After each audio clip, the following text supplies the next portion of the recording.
Dear student, मैं R K. विद्यार्थी आप सभी का हमारा YouTube channel science world edu पे स्वागत है। आज के इस वीडियो सेशन में झारखंड एकेडमिक काउंसिल के द्वारा जारी की गई सेकेंड टर्म के लिए जो मॉडल पेपर है उस मॉडल पेपर के सेट संख्या 5 को सॉल्व करेंगे। अगर आप हमारे चैनल पर नए हैं तो चैनल को सब्सक्राइब करना ना भूलें। ये जो पेपर आपका होने जा रहा है टर्म 2 की जो परीक्षा होगी वह टर्म 2 1.5 घंटे का होगा। मतलब इन प्रश्नों को सॉल्व करने के लिए टर्म 2 में पूछे गए प्रश्नों को सॉल्व करने के लिए आपको 1.5 घंटे की समय मिलेगी। 1.5 घंटे में जो प्रश्नों का जो वेटेज होगा, जो मार्क्स होंगे वो कितने अंक का होगा? 40 अंकों का होगा, है ना। चलिए अब हम लोग थोड़ा सा जनरल इंस्ट्रक्शन पे भी ध्यान देते हैं। जनरल इंस्ट्रक्शन क्या कहता है उसको स्टडी करते हैं जल्दी से और फिर हम लोग सवाल पे चलते हैं। Candidates are required to give their answer in their own words as far as practicable. कह रहा है कि जो कैंडिडेट्स हैं, जो विद्यार्थी हैं, उनको जो सवालों का आंसर देना है वह अपने शब्दों में देने का प्रयास करें जितना ज़्यादा संभव हो सके। दूसरा कहता है all the answer must be correctly numbered as in the question paper. दूसरी बात जो विशेष आपको ध्यान रखनी है कि कई बार बच्चे क्या करते हैं कि गलती कर जाते हैं, वो क्वेश्चन की संख्या जो है वो लिख नहीं पाते और उसके बाद वो आंसर लिख देते हैं। इसका मतलब है कि जब भी आप आंसर लिखें उसके पहले जिस प्रश्न का आप आंसर लिख रहे हैं उस प्रश्न का नंबर डालना ना भूलें। तीसरा बात कहता है all parts of a question must be written together. कह रहा है कि जो भी क्वेश्चंस होंगे, है ना, जो भी क्वेश्चंस होगा, क्वेश्चंस के जो भी आंसर्स आप लिखेंगे तो थोड़ा सा आपको ये ध्यान रखना है कि अगर पोर्शन ए मतलब पार्ट ए अगर बना रहे हैं तो पार्ट ए का पूरा सवाल एक जगह पर सॉल्व करें। पार्ट बी का अगर बना रहे हैं तो पार्ट बी का सवाल एक जगह पे सॉल्व करें और पार्ट 3 मतलब section A, section B, section C का जो सवाल सॉल्व कर रहे हैं तो जिस जिस सेक्शन का वो सवाल है उसी सेक्शंस में उन सवालों को सॉल्व करने की कोशिश करें। और चौथा बात कहता है answer of the question must be in the context of the instructions given therein. कहता है कि जो भी आप सवालों को सॉल्व करेंगे तो थोड़ा सा आपको जरूर ध्यान रखनी चाहिए कि वो सवाल के इंस्ट्रक्शन में क्या कहा गया है। इट मीन्स ये कहता है कि अगर सवाल कहता है कि ये सवाल के आंसर को 25 शब्दों में देना है तो आपको 25 शब्दों के अंदर देने की कोशिश करना है। अगर कहता है कि वो 100 शब्दों के अंदर देना है तो आपको 100 शब्दों के अंदर देने की कोशिश करनी है। ऐसा नहीं कि वो 100 शब्दों में पूछ रहा है और उसका जवाब हम 300 शब्दों में दे रहे हैं। उम्मीद है कि आप जनरल इंस्ट्रक्शन को भली भांति समझ गए होंगे। अब यहाँ पर देखिएगा इस पूरे सवाल को थोड़ा सा एक नजर डाला जाए तो पूरे सवाल को सेक्शन वाइज बांटा गया है। Section A, section B, section C. Section A में पैसेज दिए गए हैं, सेक्शन बी में ग्रामर सेक्शंस को दिया गया है और सेक्शन सी में आपका हमारा जो क्वेश्चन टेक्स्ट बुक है, टेक्स्ट बुक का मतलब है कि जो हमारे बुक पढ़ने के लिए दिए गए थे उसको शामिल किया गया है। हम लोग सेक्शन ए को सॉल्व करते हैं। सेक्शन ए को देखिए, सेक्शन ए कहता है कि read the passage carefully and answer any 5 from questions 1 to 7। कहता है कि इस पैसेज को पढ़िए ध्यानपूर्वक और इस पैसेज को पढ़ने के बाद जो आप समझ पाएंगे तो उसी बेस्ड मतलब जो आप समझेंगे या फिर इस पैसेज में जो बातें लिखी गई है उन्हीं बातों से संबंधित 7 सवाल आपसे पूछे गए हैं। क्वेश्चन की संख्या 1 to 7 है। यहाँ पर आपको मैं दिखलाने की कोशिश कर रहा हूँ कि देखिए यहाँ पर क्वेश्चन की संख्या को साफ साफ लिखा गया है कि इस पूरे पैसेज में आपको कितने सवाल पूछे जाएंगे? 7 सवाल पूछे जाएंगे। क्वेश्चन 1 से लेकर क्वेश्चन 7 तक जो सवाल होंगे वो इसी पैसेज से होंगे। अब कहता है कि इस पैसेज के सवाल में से आपको 7 सवाल का जवाब नहीं देना है। कितने सवाल का जवाब देना है तो गौर करिएगा, यहाँ पर मात्र 5 बोला जा रहा है। कितना बोला जा रहा है? एनी 5। तो थोड़ा सा ये बात ध्यान रखना है कि जितने सवाल के जवाब पूछे जा रहे हैं उतने ही सवालों के जवाब आपको देने हैं। तो चलिए हम लोग पैसेज को अगर आप वेल तरीके से ऑन लैंग्वेज में समझना चाहते हैं तो मैं इसी पैसेज का मतलब इंग्लिश कोर के जितने भी पैसेज मॉडल सेट में पूछे गए हैं उन सभी पैसेज का एक अलग से मैं वीडियो इसी चैनल पे दे दूंगा जहां पर आप पैसेज को लाइन बाय लाइन हिंदी में समझ पाएंगे, है ना। और उस वीडियोस का लिंक मैं डिस्क्रिप्शन पे दे दूंगा जहां से उस लिंक के माध्यम से आप कंप्लीट पैसेज के हिंदी मीनिंग को समझ पाएंगे। अभी मैं बात कर रहा हूं कि इस पैसेज में जो ब्रीफ है मतलब एक थोड़ी सी मैं आपको इंट्रोडक्शन दे दूं कि इस पैसेज में ह्यूमन बींग्स के बारे में बातचीत किया गया है, मतलब मानव जाति के बारे में बातचीत किया गया है। अब बात आता है कि मानव जाति के बारे में क्या बातचीत किया गया है तो मानव जाति क्या एक्सपेक्ट करता है, क्या उम्मीद रखता है, समाज किस तरीके से उसको देखता है ना। मतलब समाज में भेदभाव की सिस्टम जो थे उसको किस तरीके से देखा जाता था, उसको कैसे खत्म किया गया, इन सारी चीजों को यहाँ पर रखा गया है और उसका टाइटल दिया गया है ह्यूमन राइट्स। मतलब मानवाधिकार से संबंधित चीजों को इस पैसेज में हाईलाइट किया गया है किस प्रकार मानवाधिकार हम मानव जातियों का रक्षा करता है या फिर हमारा अधिकार दिलाता है। अब समझिए कि इसी पैसेज से जो रिलेटेड सवाल है उस सवाल की तरफ तुरंत नजर डालते हैं। देखिए कहता है कि पहला सवाल आपके सामने है, what do all human beings deserve. कहता है कि ह्यूमन बींग्स जो है वो क्या डिजर्व करता है। तो इसका आंसर यहाँ पर मैंने पैसेज से ही लिखा है, all human beings deserve equal right, है ना। कहता है कि जितना भी मानव जाति है सब कुछ चाहता है कि हमें एक समान अधिकार मिले, हमारे साथ कोई भेदभाव नहीं हो। तो क्वेश्चन 1 आपको समझ में आ गया होगा। क्वेश्चन 2 कहता है, what can the laws of country do for its people, है ना। कहता है कि भारत में या फिर अन्य देशों में, अलग अलग देशों में ह्यूमन राइट्स के अलग अलग टीम है और वहाँ की ह्यूमन राइट्स, वहाँ के जो जनता होती है, वहाँ की जो पब्लिक होती है, वहाँ का जो मानव जाति होता है उसको प्रोटेक्ट करती है, उनको रक्षा दिलाती है। तो कहता है कि जो लॉज है, जो हमारे यहाँ पे नियम है, वो नियम क्या करते हैं। तो कहता है laws can protect the human rights of individuals belonging to any race, religion, sex, colour और कास्ट। कहता है कि जो लॉज होते हैं ना वो प्रोटेक्ट करता है मानव के अधिकारों का, और ताकि उस मानव का किसी भी तरीके से भेदभाव नहीं हो सके। किस तरह से भेदभाव नहीं हो सके, तो हमारे समाज में धर्म के नाम पर, सेक्स के नाम पे, कलर के नाम पे, जाति के नाम पे भेदभाव होते हैं, इन सारे भेदभाव से मुक्त हो सके और हर एक पर्सन को एक इक्वल राइट मिल सके समाज में। इसी चीज़ों का, इन्हीं चीज़ों का रक्षा करता है कौन, लॉज, मतलब नियम, कानून, कायदे। अब क्वेश्चन नंबर 3, क्वेश्चन नंबर 2 आपको समझ में आया होगा। क्वेश्चन नंबर 3 कहता है, with what purpose was the universal declaration of human rights adopted. कहता है कि कौन सा उद्देश्य के लिए ह्यूमन राइट्स को एडॉप्ट किया गया। तो जो इस ह्यूमन राइट्स को एडॉप्ट किए गए हैं उसके पीछे पर्पस क्या था और ये यूनिवर्सल डिक्लेरेशन क्या कहता है। कहता है the main purpose of universal declaration of human rights was to protect the human rights. कहता है कि यूनिवर्सल डिक्लेरेशन जो किए गए हैं, जो हर एक यूनिवर्सल का मैं बातचीत करूं तो यूनिवर्सल का मतलब आपको ये समझना है कि किसी एक देश में नहीं, पूरे विश्व में ह्यूमन राइट्स का एक मोटो है कि हम अपने पब्लिक का या फिर अपने मानव जाति का जो राइट्स है वो राइट्स उसको सुरक्षित करवा सके, हर एक इंसान को वो अधिकार मिल सके। इसी चीज को वह एडॉप्ट करता है, मीन्स इसी चीज आखिर इसी उद्देश्य के साथ काम करता है और यही कारण की वजह से पूरे विश्व में ह्यूमन राइट्स को क्या किया गया, एडॉप्ट किया गया। Question number 4, what is the main objective of the United nation. कहता है यूनाइटेड नेशन जो है, यूनाइटेड नेशन का मेन ऑब्जेक्टिव क्या है। मेन ऑब्जेक्टिव का मतलब होता है मुख्य उद्देश्य। कहता है universal respect for human right is one of the main objective of the United nation. कहता है कि यूनाइटेड नेशंस का जो मुख्य उद्देश्य है वह मुख्य उद्देश्य ह्यूमन राइट्स है, ठीक है, मतलब मानवाधिकार है और हर एक मानव को सम्मान मिले, यही उनका ऑब्जेक्टिव है। क्वेश्चन नंबर 5, क्वेश्चन नंबर 4 समझ में आया।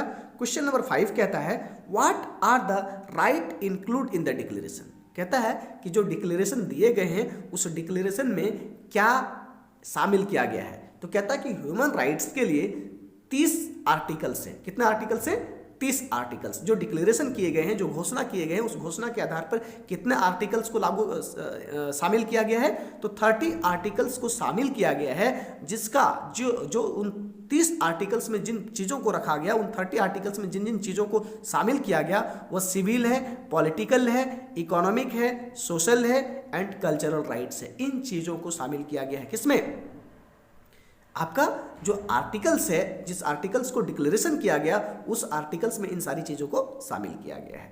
क्वेश्चन नंबर 6, क्वेश्चन नंबर 6 कहता है, when was the universal declaration of human rights adopted and by which body. कहता है कि universal declaration of human rights को कब एडॉप्ट किया गया और कौन से बॉडी के द्वारा एक्सेप्ट किया गया, है ना, या फिर कौन से बॉडी के द्वारा उसको एडॉप्टेड किया गया। तो कहता है universal declaration of human rights was adopted on 10 दिसंबर 1948। 1948 10 दिसंबर 1948 को ह्यूमन राइट्स को एडॉप्ट किया गया। साथ ही साथ ये जिस बॉडी के द्वारा एडॉप्ट किया गया उस बॉडी का नाम है जनरल असेंबली। क्वेश्चन नंबर 7 देखिए, कहता है कि find words in the passage, find words in the passage which mean the same as the following. कह रहा है कि जो पैसेज में कुछ शब्द दिए गए हैं, है ना, तो कह रहा है कि यहाँ पर मैंने 2 शब्द आपको दिया है, शब्द ए और शब्द बी। आप यहाँ पर देख पा रहे होंगे शब्द ए और शब्द बी। कहता है ये 2 शब्द जो है, इन 2 शब्दों का सेम मीनिंग पैसेज में दिया गया है। तो पैसेज में आपको टेक केयर देखने को नहीं मिलेगा, फ्रीडम दिखने को नहीं मिलेगा। इसके बराबर का शब्द, मतलब इसी शब्द का जो मीनिंग देता है, जिसको हम लोग सिनोनिम्स के रूप में कहते हैं, मतलब समानार्थक शब्द कहते हैं, वो शब्द कौन सा है उसको फाइंड आउट करिए और लिखिए। तो पहला चीज हम लोग देख पा रहे हैं, ऑप्शन ए में देता है टेक केयर, और वहां पर पैसेज में जब हम लोग पढ़ेंगे तो वहां पर मिलेगा प्रोटेक्ट। प्रोटेक्ट का भी मतलब होता है रक्षा करना, टेक केयर का भी मतलब होता है ख्याल रखना, रक्षा करना। फ्रीडम, फ्रीडम का मतलब होता है आज़ादी, और लिबर्टी का भी मतलब होता है आज़ादी। अब ये बात समझ में आ गया होगा। इस तरीके से हम लोग पैसेज ए के सभी प्रश्नों को सॉल्व कर चुके हैं। अब हम सेक्शन बी की तरफ जा रहे हैं। देखिएगा सेक्शन बी क्या कहता है। सेक्शन बी कहता है answer any two of the following questions is not more than 100 words from questions 8 to 100, है ना। समझिए क्या कहता है कि यहां पर सेक्शन बी में 3 क्वेश्चंस को शामिल किए गए हैं। उन 3 प्रश्नों में से किसी 2 प्रश्नों को शामिल करना है, मतलब 2 प्रश्नों को आपको जवाब देना है, और उन 2 प्रश्नों के जवाब आपको ध्यान रखना है कि वो मोर देन 100 वर्ड्स ना हो, मतलब 100 शब्दों से ज़्यादा ना हो। तो चलिए हम लोग पहला सवाल देखते हैं। पहला सवाल कहता है, आप एक चीज़ और मैं बता दूं कि मैंने आपकी सहूलियत के लिए मॉडल पेपर में पूछे गए सभी प्रश्नों को मैंने सॉल्व किया है, ताकि आपको जो इजी हो उन्हीं प्रश्नों को आप देख पाएं और उसके अकॉर्डिंग आप अपनी तैयारी कर सकें, है ना। तो आपको ये नहीं समझना है कि सर आपने तो सारे सवालों को सॉल्व कर दिया है। मैंने आपकी सहूलियत के लिए प्रश्नों को सॉल्व किया है, लेकिन आपको पूरी इंस्ट्रक्शन को फॉलो करना है। चलिए अब देखिए, कहता है कि यहाँ पर जो आप देख पा रहे होंगे कि यहाँ पर पहला जो सवाल सेक्शन बी में पूछता है वो पूछता है नोटिस से संबंधित सवाल है। देखिए कहता है, you are Narayan Namrata the cultural secretary of Marwari +2 high school Ranchi, write a suitable notice for your school notice board requesting names of the students for participation in a cultural program to be organized by your school, है ना। क्या बोला कि आप नारायण या नम्रता हो, किस college के, तो मरवाड़ी +2 हाई स्कूल रांची के। आपको एक नोटिस लिखना है, आपको एक नोटिस लिखना है किसके लिए, स्कूल नोटिस बोर्ड के लिए, और इसमें शामिल करना है, रिक्वेस्ट करना है कि जो बच्चे पार्टिसिपेट करना चाहते हैं कल्चरल प्रोग्राम में वो अपना पार्टिसिपेशन जरूर लें, और आपको हाईलाइट करना है कि आपके विद्यालय के द्वारा कल्चरल प्रोग्राम का आयोजन किया जाना है। तो देखिए मैंने यहाँ पर आपके शब्दों में नोटिस को लिखा है, ताकि आपको विशेष फोर्स की आवश्यकता ना पड़े चीज़ों को सीखने में। मैंने यहाँ पर जो भी चीज़ें लिखा है आपकी सहूलियत के आधार पर लिखा है, और वर्ड्स में लिखा है, मतलब आपके शब्द में लिखने की कोशिश किया है। हम लोग अपने शब्दों में लिखने की कोशिश किए हैं, किताबी भाषा का इस्तेमाल नहीं किया गया, ताकि हम आसानी से सारी चीज़ों को सीख सकें।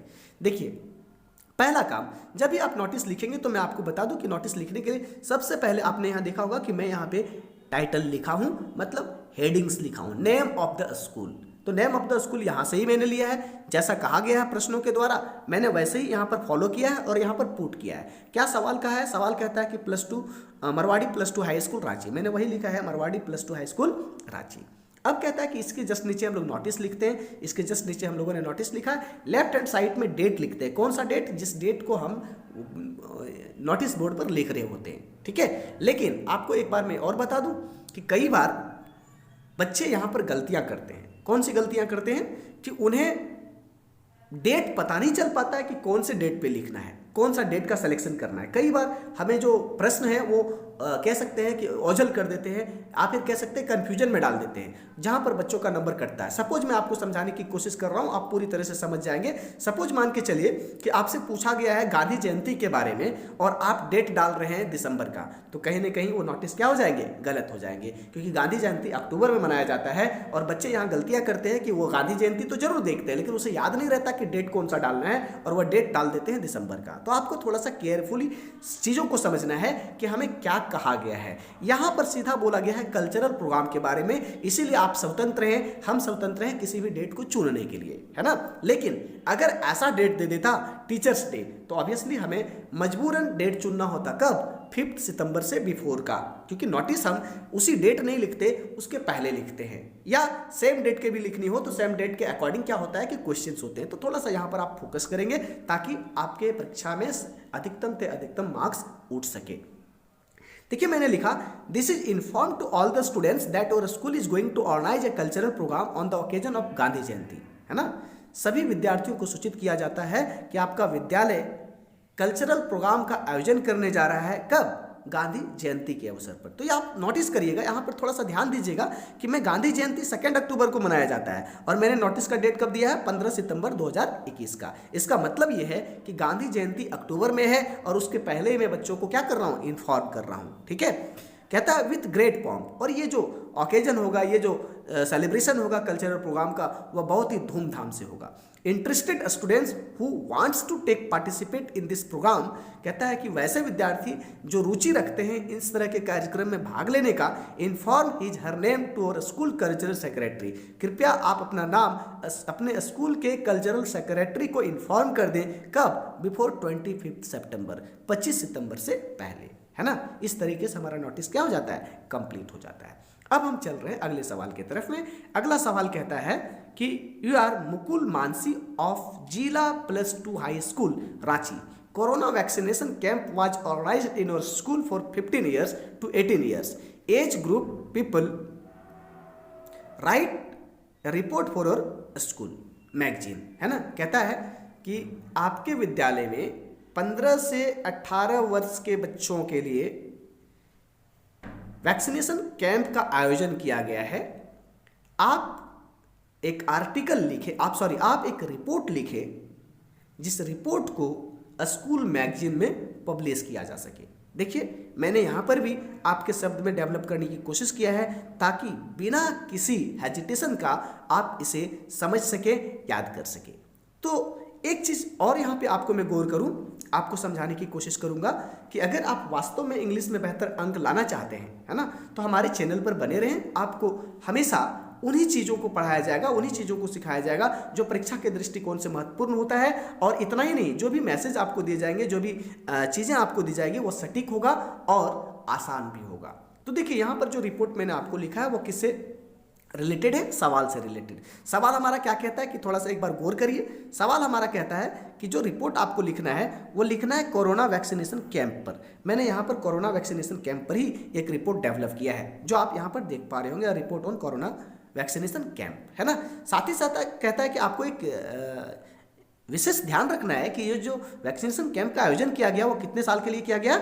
15 to 18 साल के लिए। मतलब स्कूल स्टूडेंट्स की एज कितना होता है? 15 to 18 years and the above. But यहाँ पर जो वैक्सीनेशन कैंप लगेगा, वो वैक्सीनेशन कैंप कितने सालों के बच्चों के लिए लगाया गया है? 15 साल से 18 सालों के लिए। ठीक है, चलिए देखिए मैंने क्या क्या लिखा है आपके रिपोर्ट में।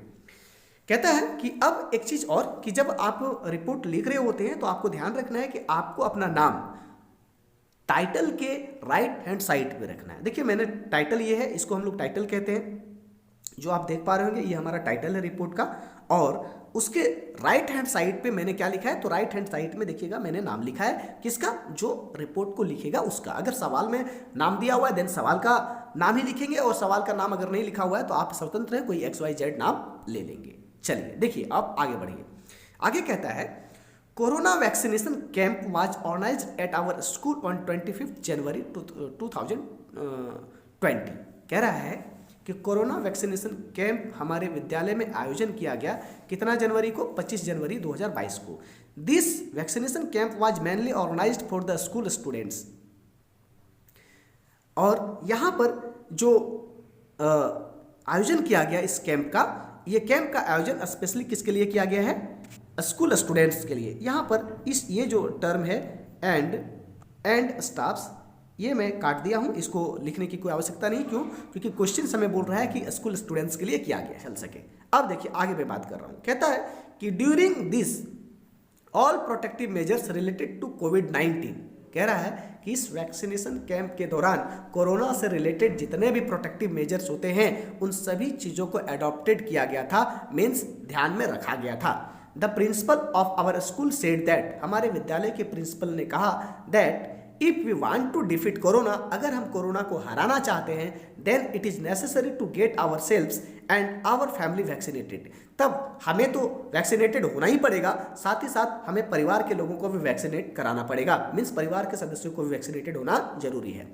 Vaccine is protective shield to fight the corona epidemic. कहता है कि वैक्सीन जो है एक तरह से हमारा कवच है ताकि हम कोरोना जैसे महामारी से अपने आप को प्रोटेक्ट कर सके।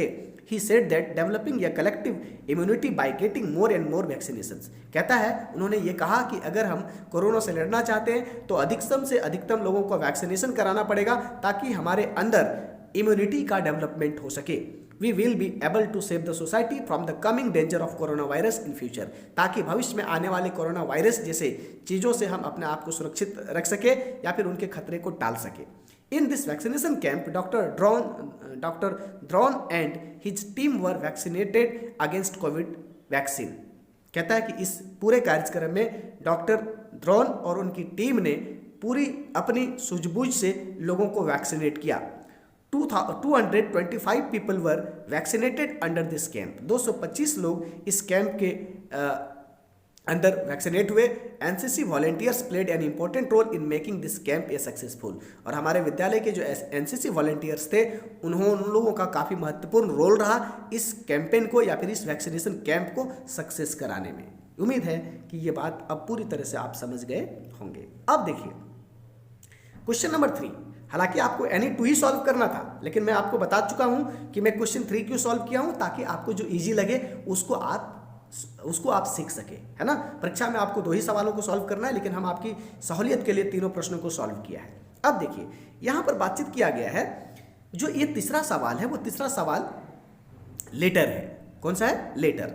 पहला वाला सवाल नोटिस था, दूसरे वाले सवाल रिपोर्ट थे, और तीसरा वाला सवाल हमारा जो है वो क्या है? लेटर है। देखिए लेटर में क्या पूछा गया कि लेटर कहता है कि आप मोहित मोनिका हो और रह रहे हो कहाँ पर? C10 हरमू हाउसिंग कॉलोनी में, और ये हरमू हाउसिंग कॉलोनी कहाँ पर है? रांची में। Write a letter to the editor of Hindustan Times. और कहता है कि आप एक पत्र लिखिए, किसको? संपादक को, और वह संपादक किसका होगा? हिंदुस्तान टाइम्स का। About the इनएडिक्वेट and poor city bus services in the town. और उनको कहिए कि जो शहर है, जो सिटी है, उसमें से बसों की जो सेवा है वह एकदम इनएडिक्वेट है। इनएडिक्वेट का मतलब है अपर्याप्त, ज़्यादा बसेस नहीं है, और इस वजह से लोगों को कई तरह की समस्याओं का सामना करना पड़ता है। आप समझ गए होंगे कि हमें सवाल क्या पूछा गया है। सवाल साफ पूछा गया है कि भाई आप रांची के हरमू हाउसिंग कॉलोनी के रहने वाले हो और आपके शहर में बसों की जो सेवा है वह बहुत ही पुअर है, साथ ही साथ इनएडुकेट है। इसको लेकर के आप एडिटर को पत्र लिखिए और उनसे कहिए कि वह इस मुद्दे को अपने अखबार में क्या करे? लिखे। देखिए अब यहाँ पर थोड़ा सा आपको ध्यान देना है। हालांकि आप क्लास 12th के स्टूडेंट्स हैं, नो डाउट्स आप पढ़े ही होंगे, अगर नहीं भी पढ़े होंगे तो कोई बात नहीं, यहाँ से आप सीख जाएंगे कि जब भी लेटर लिखना शुरू करेंगे दोस्त, तो आपको ध्यान रखना है कि हम सबसे पहले सेंडर एड्रेस को लिखते हैं। और सेंडर एड्रेस कौन सा होता है? तो सेंडर एड्रेस का मतलब होता है भेजने वाले का पता। अब इस जगह पर इस चिट्ठी में गौर करिए कि यहाँ पर चिट्ठी लिखने वाला कौन है भाई? तो चिट्ठी लिखने वाला कौन होगा? मोहित होगा या फिर मोनिका होगा, और ये रहने वाला कहाँ का होगा? हाउसिंग कॉलोनी रांची का होगा। देखिए, है ना, यही सेंडर एड्रेस है। तो इसीलिए मैंने यहाँ पर सेंडर एड्रेस में क्या लिखा? C10 Harmu housing colony Ranchi. अब समझ गए होंगे कि सेंडर एड्रेस किसको कहते हैं। अब जब आप सेंडर एड्रेस लिख लेते हैं तो सेंडर एड्रेस के नीचे हम डेट लिखते हैं। कौन सा डेट लिखते हैं? जिस डेट में चिट्ठी को लिखा जाता है। तो डेट मैंने क्या लिखा? 10 फरवरी 2022 का। अब हमें चिट्ठी किसको लिखना है? जिसको हम चिट्ठी लिखेंगे उसके पद का नाम लिखेंगे या फिर उसके ऑर्गेनाइजेशन का नाम लिखेंगे। तो इस चिट्ठी में पद जो है, पद का मतलब जो पोस्ट है वो पोस्ट क्या है? The editor. देखिए यहाँ पर लिखा हुआ है कि चिट्ठी लिखना है। किसको चिट्ठी लिखना है भाई? एडिटर को। देखिए यहाँ पर चिट्ठी लिखने के लिए किसको बोला गया है? एडिटर को। तो यहाँ पर भी मैंने उसी के अकॉर्डिंग लिखा है। क्या लिखा है? गौर करिए, द एडिटर, है ना, द एडिटर। और ये द एडिटर किसके हैं? तो यहाँ पर पूरी तरह से एक नज़र डालिए तो आपको पता चलेगा कि ये हिंदुस्तान टाइम्स के हैं। तो उसके जस्ट नीचे मैंने क्या लिखा? The Hindustan Times. और ये अखबार ऑब्वियसली कहाँ का है? रांची का। तो मैंने रांची लिख दिया। अब समझिए कि जब हम इतना कुछ लिखते हैं, इसके बाद जो हमारा 4th स्टेप होगा, वो 4th स्टेप में हम सब्जेक्ट लिखते हैं। सब्जेक्ट का मतलब होता है विषय वस्तु। तो विषय हमारा क्या है? विषय भी इसी क्वेश्चंस में दिया हुआ रहता है। विषय क्या दिया हुआ है? तो देख लीजिए, about the इनएडिक्वेट and poor city bus services in the town. वही वाला बात तो मैंने यहाँ लिखा है। गौर करिए यहाँ पर सब्जेक्ट में, देखिए मैंने वही चीज़ लिखा है ना। चलिए अब आप सब्जेक्ट भी समझ गए होंगे कि सब्जेक्ट कैसे लिखना है। अब समझिए कि इसके नीचे हम क्या लिखते हैं? Salutation word. सैल्यूटेशन वर्ड का मतलब क्या होता है? कि अभिवादन शब्द। और ये अभिवादन सर या मैडम से आप शुरू कर सकते हैं। मैंने यहाँ पर सर से शुरू किया है और उसके बाद मैंने पैराग्राफ ओपन किया है। देखिए क्या लिखा, through the column of your esteemed newspaper, आपके लोकप्रिय अखबार के माध्यम से I would like to draw the attention of the concerned authorities towards inadequate and poor city bus services for the residents, है ना। आपके अखबार के माध्यम से मैं संबंधित अधिकारियों का ध्यान आकर्षित करवाना चाहता हूँ किशोर या पर्याप्त बस की सुविधा या के और जो रेसिडेंट्स हैं हरमू कॉलोनी में, उनको जो असुविधाएं हो रही है उसके रिगार्ड में यह जो चिट्ठी मैं लिख रहा हूं, इस चिट्ठी के माध्यम से संबंधित अधिकारी का ध्यान आकर्षित कराना चाहता हूं। It is huge colony situated on the outside of the city. कहता है कि एक ह्यूज कॉलोनी है, बड़ा सा कॉलोनी है और शहर से सटा हुआ है ना। आउटसाइड का मतलब होता है शहर से जस्ट बाहर, ठीक है। तो उसी शहर से जुड़ा हुआ है with A population of more than 7,000 people, और उसकी जो आबादी है उस कॉलोनी की आबादी कितनी है, 7,000 से भी ज़्यादा। Poor bus services, the lives of the residents are getting adversely affected. और जब 7,000 लोग हो और वहाँ बसेस नहीं आता हो तो आप समझ सकते हैं कि परेशानी कितना होता होगा उस रेसिडेंट्स को। कहता है कि पुअर बस सर्विसेज जो है रेसिडेंट्स के लोगों के जीवन को क्या कर दिया है, बुरी तरह से प्रभावित किया है।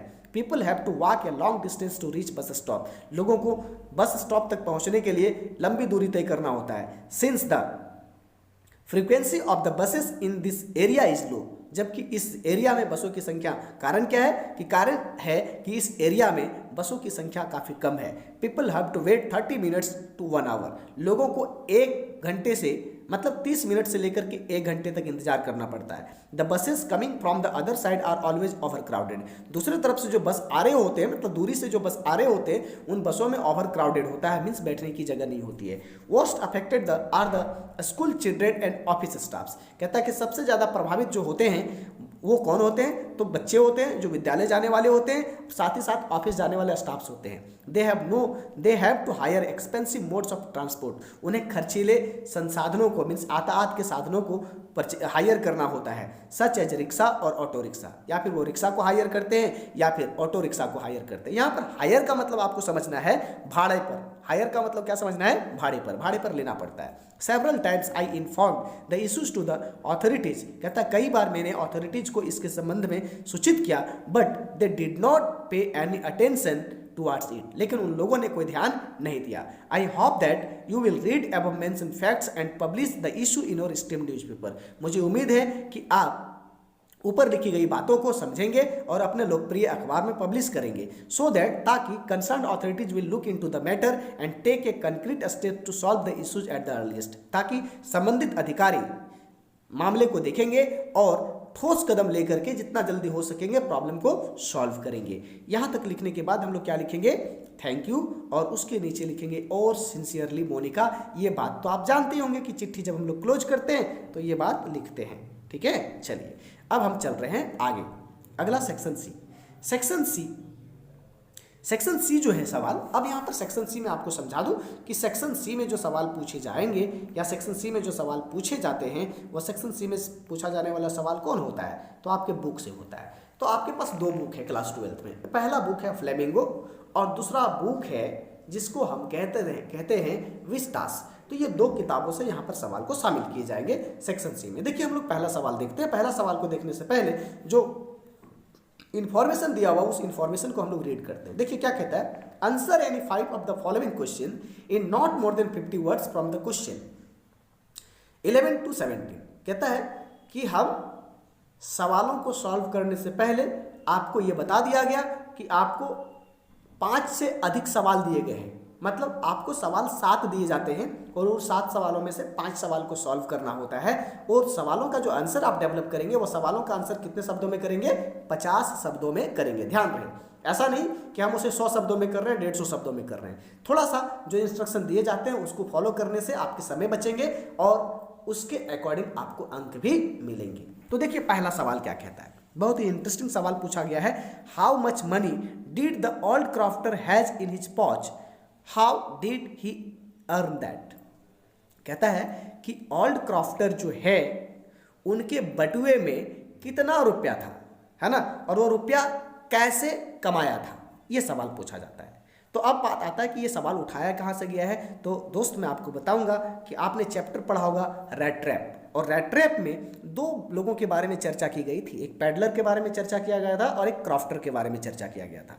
तो आपको पता होगा, जैसे ही आपने सवाल सुना होगा, अगर आपने कहानी पढ़ी होगी तो आपको समझ में आ गया होगा कि क्रॉफ्टर के बटुए में 30 क्रोनर था और उस 30 क्रोनर को वह दूध बेचकर कमाया था। मैंने उसी चीज को लिखा है। देखिए कहता है the old crofter who had no wife और चिल्ड्रेन, ओल्ड क्रॉफ्टर जिसका ना कोई बच्चा था ना ही कोई पत्नी थी, वाज वेरी टॉकेटिव, वह थोड़ा सा कह सकते हो कि बातचीत करना पसंद करता था।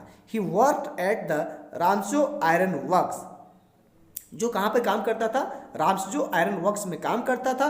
During his days of prosperity, कब, जब वह जवान था। ही हैड 30 क्रोनर्स, कितने क्रोनर्स था, 30 क्रोनर्स था। देखिए मैंने यहाँ पर आप गौर करिए, इस जगह पर गौर करिए, सवाल का मैंने बात यहाँ लिखा, he had 30 kronors which he had kept in his pouch, he had earned it by selling the cow's milk. अब समझ गए होंगे ना कि जो क्रॉफ्टर है वो क्रॉफ्टर कौन था, क्रॉफ्टर किस तरीके से पैसे को कमाया था और वह पैसा कितना था और उस पैसे को कहाँ पर रखा था। तो उन्होंने, हम लोग समझ गए कि 30 क्रोनर अर्न किया था और 30 क्रोनर को उन्होंने बटुए में रखा था, और उस 30 क्रोनर को अर्न करने के लिए उन्होंने क्या किया था, गाय के दूध को बेचा था। चलिए अब अगला सवाल, what was the long term contract और agreement that English landlord had made with the sharecroppers of Champaran. अब समझिए सवाल क्या कहता है। सवाल कहता है कि जो इंग्लिश लैंडलॉर्ड्स था, मतलब ब्रिटिश लैंडलॉर्ड्स थे, उन लोगों ने चंपारण के बटाईदार किसानों के साथ एक एग्रीमेंट किया था, और वह एग्रीमेंट लॉन्ग टर्म कॉन्ट्रैक्ट था, एक लंबे समय के लिए वो एग्रीमेंट किया गया था। तो कहता है कि वो एग्रीमेंट क्या था। मैं आपको याद दिलाने की कोशिश करूं कि यह सवाल इंडिगो से लिया गया है ना। यह सवाल किससे लिया गया है, इंडिगो चैप्टर से लिया गया है। और इंडिगो चैप्टर्स में यह चर्चा की गई थी कि जो ब्रिटिश शासक थे, वह ब्रिटिश शासक के जमींदारों ने चंपारण के किसानों को काफी शोषित किया था, और उन्होंने एक कॉन्ट्रैक्ट साइन करवाया था कि हम एक लंबे टर्म तक आपको 15% ही देंगे, बाकी के जो प्रॉफिट होंगे वो कौन ले लेंगे, ब्रिटिश लैंडलॉर्ड्स ले लेंगे। यही चीज को मैंने यहां पर सवाल आंसर में डेवलप किया है। देखिए कहता है कि the English landlords forced all tenants to plant 15% of their holdings with indigo and surrender the entire indigo harvest as rent. नहीं तो एग्रीमेंट क्या किया था, एग्रीमेंट किया था कि भैया आप खेती करो, खेती लगाओ, है ना, और वो भी खेती तुम अपनी मर्जी से नहीं लगा सकते, आपको जो खेती लगाना पड़ेगा वो खेती इंडिगो का होगा। इंडिगो का मतलब नील की खेती लगाना पड़ेगा। आप ये नहीं कर सकते कि हम धान की खेती लगाएंगे और कल के दिन में हम फिर से रबी फसल लगाएंगे, ये नहीं कर सकते। आपको मेरे अनुसार से ही खेती करनी पड़ेगी, और वह खेती उन लोगों ने फोर्स किया था किसको, इंडिगो को। देखिए यहाँ पर मैंने इंडिगो लिखा है। साथ ही साथ क्या कहा कि आपको एज ए रेंट 85% देना पड़ेगा, किसको, ब्रिटिश लैंडलॉर्ड्स को, और 15% ही आपको मिलेंगे आपके मेहनताना। ठीक है, जो काफी गलत था। आप समझ सकते हैं कि कितना शोषण किया होगा ब्रिटिश शासकों ने हमारे किसानों को। This was done on a long term contract, और यही जो कॉन्ट्रैक्ट था वो एक लंबे समय तक के लिए किया गया था। उम्मीद है ये बात समझ गए होंगे। अब अगला क्वेश्चन नंबर 6 की तरफ में मैं जा रहा हूं। क्वेश्चन नंबर 6 देखिए, कहता है who was Geoff, what job was he engaged in. कहता है कि जियोफ कौन था और वह कौन से काम में एंगेज्ड था। तो अब थोड़ी सी याद दिला दूं कि ये जो सवाल है वो कहाँ से उठाया गया है। तो आपने एक कहानी जरूर पढ़ा होगा सोफी और जेंसी के बारे में। यहाँ पर ये सवाल सोफी और जेंसी से की कहानी से ही जुड़ा है, और सोफी और जेंसी की कहानी हम लोगों ने गोइंग प्लेसेस में पढ़ा था। इट मीन्स ये जो सवाल उठाए गए हैं वो गोइंग प्लेसेस से उठाया गया है। देखिए कहता है कि Geoff was the Elder brother of Sophie. Geoff जो था वह सोफी का बड़ा भाई था। He was an apprentice mechanic, और अभी अभी वह एक नौसिखिया मैकेनिक था। मतलब एक कह सकते हो मैकेनिक का मतलब मिस्त्री था जो सीख रहा था मैकेनिक का काम। He travel daily to the other side of the city for the training, और वह अपने घर से शहर के दूसरे छोर तक जाता था काम को सीखने के लिए। Sophie loved him very much and shared him all her secrets. Sophie अपने भाई को बहुत प्यार करती थी और हर एक सीक्रेट को उसके साथ शेयर करती थी। तो समझ गए कि जियोफ कौन है और जियोफ किस काम में एंगेज्ड है। Question number 7, why do the rural people make road side stand. अब समझिए कि ये जो सवाल पोयम से उठाए गए हैं और पोयम का नाम है the road side stand. The road side stand से ये सवाल पूछा गया है। सवाल कहता है why do the rural people make road side stand. कहता है कि गांव के जो लोग होते हैं वो सड़क के किनारे स्टैंड लगाते हैं। स्टैंड इन द मीनिंग है, यहाँ पर स्टैंड का मतलब आपको पार्किंग प्लेस नहीं समझ लेना, यहाँ स्टैंड का मतलब है कि वह कुछ कुछ सामानों को लेकर के बेचने के लिए चले आते थे, मीन्स दुकान खोल लेते थे, उसी दुकान को हम क्या बोल रहे हैं, स्टैंड।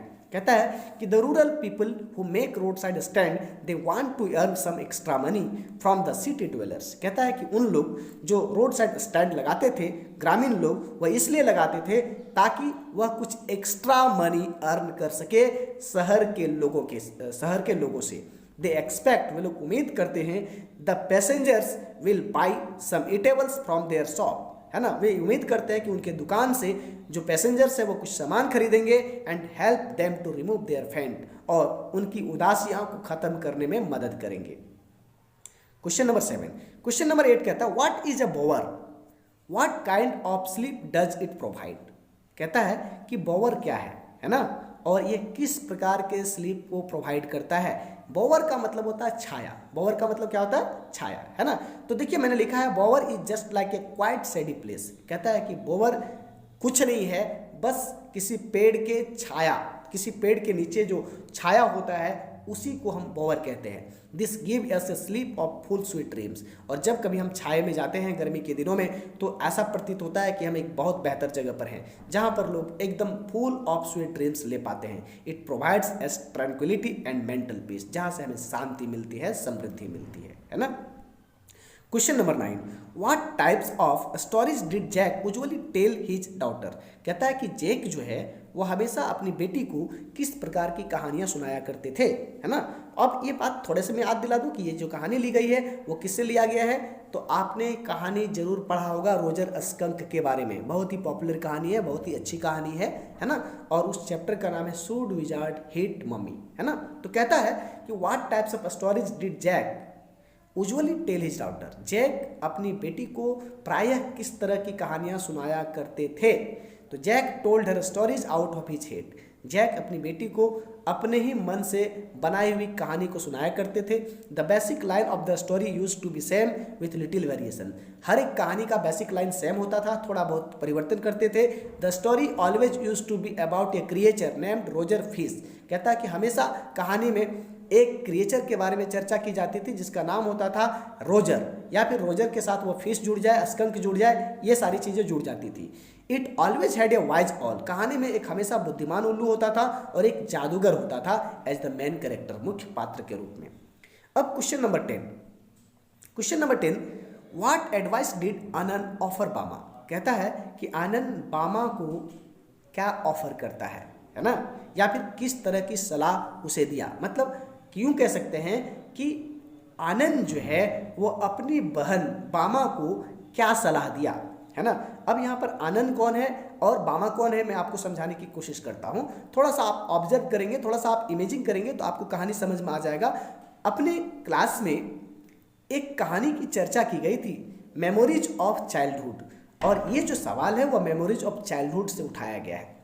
तो उसमें से दो लोगों के बारे में चर्चा की गई थी, एक जितकाला शाह के बारे में, दूसरा बामा के बारे में। यहाँ सवाल बामा से पूछा जा रहा है। कहता है कि बामा का भाई आनंद था और आनंद अपनी बहन को एक सलाह देता है, और वह सलाह क्या दिया था, इसी सलाह के बारे में सवाल पूछा गया है कि आनंद अपनी बहन को क्या सलाह दिया। Anand advised Bama to study hard and learn all that she should, है ना। बामा को आनंद ने सलाह दिया कि तुमको हर एक चीज सीखनी है, मतलब पढ़नी है, मन लगा करके सीखना है सारे लेसन्स को, और आपको विद्यालय में बेहतर करना है। Because only education could help them throw off all the indignities. कहता है कि एजुकेशन एक ऐसा माध्यम है जो हमें हर तरह की पाबंदियों से मुक्त कर सकता है ना।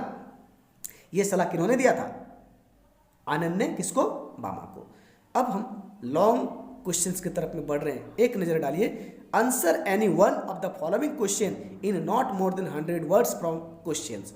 कहता है कि यहाँ पर इसको गौर करिए, यहाँ पर लिखा गया है कि आपको एक सवाल का जवाब देना है। देखिए यहाँ पर एक सवाल के बारे में बातचीत किया गया है, एनी वन।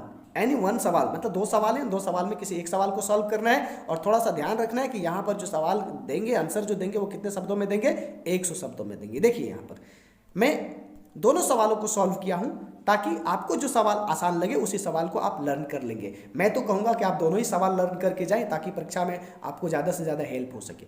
देखिए कहता है, how did Mr Lamb's meeting with Derry become a turning point in Derry's life. कहता है कि देखिए सवाल जो उठाए गए हैं वो सवाल पूछता है कि डेरी जो है वो मिस्टर लैम्स से मुलाकात करता है और मुलाकात करने के बाद डेरी के जीवन में एक बहुत बड़ा परिवर्तन हो जाता है। तो कहता है कि डेरी मिस्टर लैम्स से कैसे मिला और मिलने के बाद उनके लाइफ में कैसे परिवर्तन हुआ। तो क्या लैम्स से मिलना डेरी के जीवन का टर्निंग पॉइंट है? अगर है तो आप इसे चर्चा करें, मीन्स आप समझाएं। मैंने उसे समझाने की कोशिश किया है। देखिए ये जो सवाल है ये लिया गया है on the face of it से, on the face of it से ये सवाल को लिया गया है। और on the face of it में एक चीज़ आपने पढ़ा होगा कहानी में, तो आपको याद होगा कि on the face of it में 2 मेन कैरेक्टर हैं, मिस्टर लैम और डेरी। दोनों ही के साथ फिजिकल डिफॉर्मिटीज़ है। फिजिकल डिफॉर्मिटीज़ का मतलब ये है कि शारीरिक रूप से वो गड़बड़ है। डेरी कुरूप है, डेरी अगली है, कुरूप है। एसिड की वजह से उसका एक साइड का चेहरा जल गया है, जबकि लैम का एक पैर उड़ गया है। मतलब दोनों ही फिजिकल डिफॉर्मिटी से कह सकते हैं पीड़ित हैं। तो कहीं ना कहीं कहानी आप समझ गए होंगे कि कौन सी कहानी है। अब मैं आंसर की तरफ में आपको लेके चलता हूं। देखिए कहता है, Derry enters Mr Lamb's garden just to see the garden.